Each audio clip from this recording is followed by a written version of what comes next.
नों खर गाज्रिनाथ' थां थां तेजपुर मेन्टेल हस्पिटालाव खर'खौ फाहामजायो थां।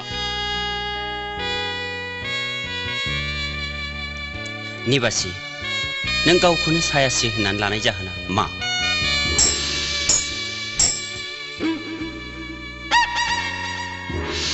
सिमां सिमां दरा खेवथ'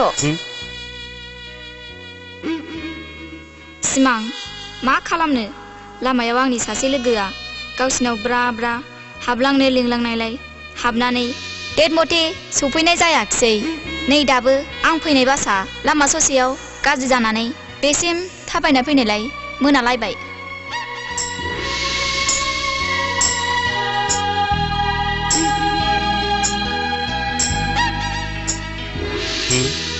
बेथ' निबासिथार।